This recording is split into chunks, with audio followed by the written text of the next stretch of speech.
Panorama group, जो सोचता है वो करता है। आपके अपने सपनों का आशियाना। वीआईपी का 4 में से 3 चुनाव में स्कोर रहा 0। अब क्या होगा मुकेश सहनी का भविष्य। तो नमस्कार, आप देख रहे सिटी पोस्ट लाइव और मैं हूं आपके साथ नेहा मिश्रा। बिहार की राजनीति में मल्लाहों में सन ऑफ मल्लाह के नाम से मशहूर मुकेश सहनी का क्रेज दिखता है। मल्लाह मानते हैं कि मरते तालाबों का, नदियों का मुद्दा मुकेश सहनी उठाए चाहे ना उठाए, लेकिन हमें अपनी जाति का नेता चाहिए। मुकेश सहनी हमारा नेता है, उसको सब दबाते हैं, लेकिन वो सबसे लड़कर एक दिन सरकार बनाएगा। तो आइए इस पर बातचीत करते हैं। हमारे साथ मुकेश सर हैं। सर, सवाल यह है कि बिहार की राजनीति में मुकेश सहनी कितने जरूरी है? देखिए, मुकेश सहनी कितने ज़रूरी है यह बात का मसला है, लेकिन मुकेश सहनी का परफॉर्मेंस कैसा रहा यह ज़्यादा ज़रूरी है। आप देखिए, मुकेश सहनी वैसे तो 2014 से उन्होंने राजनीति की शुरुआत करी और एक बड़े कारोबारी के रूप में मुंबई में स्थापित थे। सन ऑफ मल्लाह, मल्लाह जाति से आते हैं। वैसे निषाद समाज की बात करें तो 22 उपजातियाँ हैं, तो निषाद समाज में ही एक जाति उपजाति है मल्लाहों की। तो मल्लाह के बड़े नेता हैं, सन ऑफ मल्लाह कहे जाते हैं। तो 2014 में इनकी एंट्री हुई और 2018 में इन्होंने अपनी पार्टी बनाई। 2019 में इन्होंने पहले चुनाव लड़ा, 0 पर आउट हुए। 3 सीटों पर महागठबंधन के साथ उन्होंने चुनाव लड़ा और 3 लोकसभा की सीटें थीं, हार मिली उनको।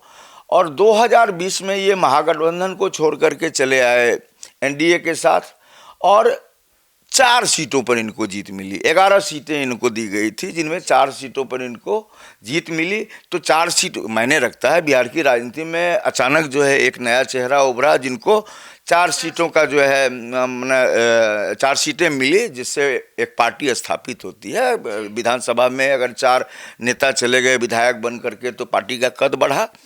लेकिन वे 4 के 4 विधायक बाद में जो है भाजपा ने अपनी पार्टी में मिला लिया, तो ये सड़क पर चले आए। कुछ दिनों के लिए मंत्री भी बने थे भाजपा की कृपा पर, लेकिन उसके बाद जो है मंत्री से भी ये निकाले गए और 4 जो विधायक थे उनको तोड़ के बीजेपी अपने में शामिल कर लिया। और इस बार आप देख लीजिए, 2025 का जो चुनाव था, एक समय में महागठबंधन में इतनी रार मची हुई थी कि तेजस्वी यादव कह रहे थे कि पहले हमको सीएम का चेहरा घोषित कीजिए। फिर डिप्टी सीएम पर अड़े हुए थे सन ऑफ मल्लाह मुकेश सहनी। और ये जानिए नेहा जी, हम अपने दर्शकों को बताना चाहेंगे कि इस बार के चुनाव में इनको 13 सीटें मिली और 13 पर जो है एक भी ऐसी सीट नहीं थी जहां पर ये अपनी जमानत बचा पाए हों। एक सीट आपको मिल जाती तो बड़ी बात थी, यहाँ तो आप तो अपनी जमानत बचाने में भी कामयाब नहीं हुए और 0 पर आउट हो गए। तो देखिए, एक बार ही इनको कामयाबी मिली 2020 में, जब इन्होंने एनडीए के साथ रह के चुनाव लड़ा विधानसभा का, बिहार विधानसभा का। शुरुआत उन्होंने करी 2019 में लोकसभा चुनाव से, 3 सीटों पर चुनाव लड़ा, तीनों में हार मिली। सर, सवाल यह है कि वीआईपी का 4 में से 3 चुनाव में स्कोर रहा 0। अब क्या होगा मुकेश सहनी का भविष्य? मुकेश सहनी का क्या, पहले तो भविष्य देखिए तेजस्वी यादव का क्या होगा। 143 सीटों पर तेजस्वी यादव ने चुनाव लड़ा और 25 पर आकर सिमट गई है यह पार्टी। कांग्रेस का क्या होगा? राष्ट्रीय पार्टी थी, आप याद कीजिए ना, चुनाव से पहले वोटर अधिकार यात्रा जब निकाली थी कांग्रेस ने, तो कितना माइलेज लिया था कांग्रेस ने। राहुल गांधी के साथ साथ जो है कई प्रांत के जो है सीएम आए थे यहाँ। और कांग्रेस की बात छोड़िए, बिहार में महागठबंधन का साथी है सिर्फ आपको कांग्रेस, लेकिन यहाँ तो टीएमसी के नेता आ गए, शिवसेना के नेता आ गए, शरद पवार के नेता आ गए। तो कांग्रेस ने अपने लिए ज़मीन बनाने की कोशिश ज़रूर की, बड़ा माइलेज मिला कांग्रेस को नेहा जी। लेकिन वह माइलेज का नफ़ा नुकसान जब अब देखेंगे तो कांग्रेस देखिए कितनी सीटों पर सिमट गई है। तो अब तो चुनौती कांग्रेस के लिए भी है। कांग्रेस कैसे खुद को बचा पाएगी बिहार में? और कांग्रेस को तो छोड़िए, महागठबंधन का जो सबसे बड़ा हिस्सा तेजस्वी यादव का राजद, वे कहाँ के रहे? सर, महागठबंधन और एनडीए के भीतर चुनाव से पहले ये कयास लगाए जा रहे थे कि आखिर मुकेश सहनी किस तरफ रहेंगे। बिल्कुल, दोनों तरफ से लाट टपक रही थी, महागठबंधन की तरफ से भी और एनडीए की तरफ से भी। देखिए, उस समय का माहौल कुछ अलग था। हम लोग ग्राउंड 0 पर जाकर के रैंडम सर्वे कर रहे थे, तो पता चल रहा था कि महागठबंधन रेस में है। अंतिम समय का जो दौर था उस समय में लग रहा था कि कांटे की टक्कर है। लेकिन मुख्यमंत्री का चेहरा घोषित कीजिए, डिप्टी सीएम का चेहरा घोषित कीजिए, इस रार ने चुनाव से पहले ही बैकफुट पर ला दिया था महागठबंधन को। आप देखिए सीट शेयरिंग में भी बवाल मचा। मुकेश सहनी पहले कहते थे कि हमें 60 सीट दो, 60, और हमें डिप्टी सीएम का चेहरा घोषित करो। तो 60 से आ गए कहाँ पर, 13 पर। 13 सीटों पर जो है उन्होंने चुनाव लड़ा और 13 सीटों को उन्होंने गंवा दिया, यानी 0 पर आउट हो गए। 143 सीटों पर जो है चुनाव लड़े राजद वाले, अब 25 सीटों में सिमट गए। लग रहा था एक समय में तेजस्वी यादव भी चुनाव हार रहे हैं। मतगणना के दिन आधे दिन तक तेजस्वी यादव पीछे थे। तो मुकेश सहनी के लिए बहुत चुनौतियां हैं यहाँ, और बिहार में आप आएंगी और एक जाति की राजनीति करेंगी और बहुत बड़ा आप जो है नेता बन जाएंगे, ऐसा नहीं है। आपको साथ लेके चलना पड़ेगा। आप महागठबंधन में देखिए, क्या सिर्फ यादवों की पार्टी है? MY समीकरण था उसका। लेकिन एक समय आप देखिए, पिछले दफ़ा के चुनाव में आप देखिए कि सवर्ण समाज के लोगों ने भी वोट दिया था महागठबंधन को। लेकिन इस बार देखिए महागठबंधन का साथ एक तरीके से कांग्रेस का, जिस तरह से कहते थे कि मुसलमान कोर वोटर हैं, तो बाद में वो कन्वर्ट हो गए राजद में। तो इस बार मुसलमानों ने भी थोड़ा सबक सिखाया है आपको राजद को, इसलिए 25 सीटें आई हैं। जी सर, मुकेश सहनी ने कहा था कि उन्होंने खुद के लिए 6 सीट सहित कर रखी है, जिसमें से वो किसी एक सीट पर चुनाव लड़ना चाहते हैं, लेकिन कहीं से नहीं लड़े। वो क्या लड़ेंगे, क्या लड़ेंगे? वो चुनाव वो तय ही नहीं कर पा रहे थे कि उनको करना क्या है। जितने उन्होंने उम्मीदवार मैदान में उतारे, उम्मीदवार ऐसे सशक्त नहीं थे जिनकी पहले से जो है उस चुनाव क्षेत्र में उनकी पहचान हो कोई। एक जगह उन्होंने अपने भाई को खड़ा किया था, वहाँ से भी उन्होंने विड्रॉ कर लिया, वो समर्थन दे दिया उन्होंने राजद को। तो देखिए, आपको राजनीति में बने रहने के लिए आप, ठीक है, एक पार्टी है आपकी और आप एक जाति के सिपह सालार हैं, और आप ही कह रहे हैं कि मल्लाह एक जाति है, उपजाति है, और हमारा निषाद समाज में 22 उपजातियाँ हैं।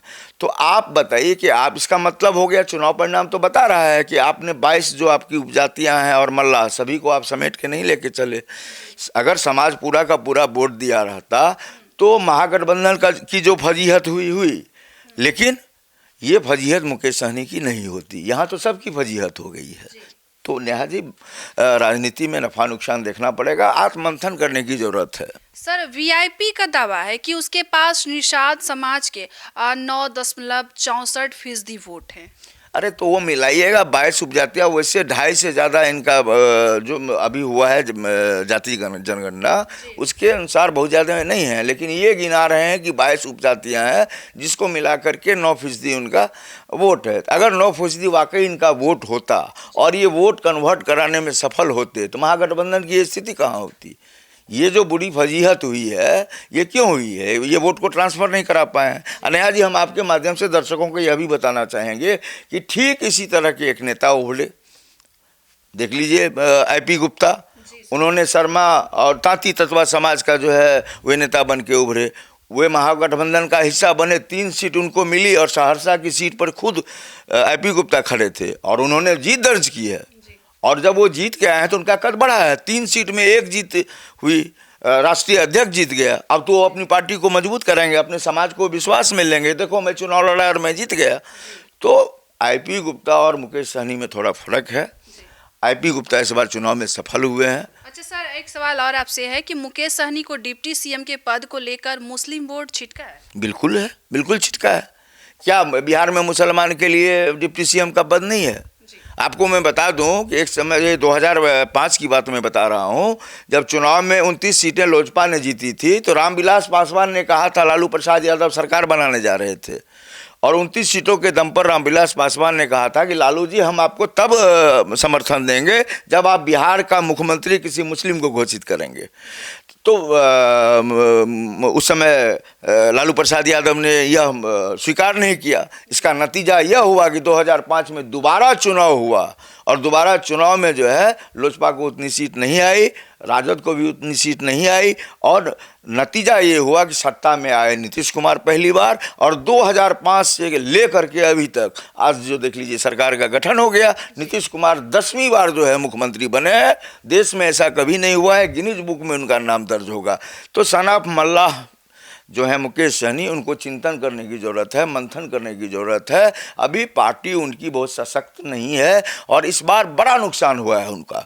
बड़ा नुकसान उन्हीं ठोका नहीं हुआ है, बड़ा नुकसान तो कांग्रेस का भी हुआ, बड़ा नुकसान जितने भी दल थे महागठबंधन में। अगर फ़ायदा में कोई रहा है तो सिर्फ IP गुप्ता है, जिनको नफ़ा हुआ। वे 3 में से 1 सीट जीत कर आए हैं, और उन्होंने आरक्षण मुद्दा बनाया है अपना कि 5 समाज को जो मिल रहा है आरक्षण, उसी में ताती ततवा को जोड़ा जाए। तो देखते हैं आरक्षण की लड़ाई कितनी लंबी चलती है, कब आरक्षण वापस लेते हैं IP गुप्ता। लेकिन मुकेश सहनी पिछले पांव पर आ गए, उनको कड़ी मशक्कत की जरूरत पड़ेगी। अब चुनाव 2030 में होगा, ठीक है, वैसे 30 में ना कहें, चूँकि 5 साल का इलेक्शन 1 नेशन की बात अब जो है हो गई है, तो हो सकता है कि चुनाव 2029 में हो। तो 4 साल मेहनत करनी पड़ेगी मुकेश सहनी को। और आप देखिए, घर घर जाने का ज़माना नहीं रहा है, लेकिन आप गांव-गांव पहुंचिए, पंचायत पंचायत पहुंचिए, सभाएं कीजिए, लोगों के दिल में उतरिए, तब आपको जनता जगह देगी। आप राजनीति में भोंपू बजाएंगे या आप विभिन्न मंचों से अपनी तरफदारी खुद से करेंगी, तो आप महानायक नहीं बन सकती हैं। महानायक बनने के लिए आपको सब्र की ज़रूरत है, धैर्य की ज़रूरत है, आत्ममंथन की ज़रूरत है, और प्रोग्रेसिव नैरेटिव जो है कोई सेट नहीं करना है, प्रोग्रेसिव रहना है। सकारात्मक आप रहेंगी तो आप सशक्त होंगी, आपकी पार्टी सशक्त होगी, जाहिर सी बात है उसके बाद नतीजा सकारात्मक मिलेगा। तो ऐसे ही डिबेट के लिए बने रहिए हमारे सिटी पोस्ट लाइव के साथ। इस पर आपकी क्या राय है, कमेंट बॉक्स में जरूर बताइएगा। धन्यवाद।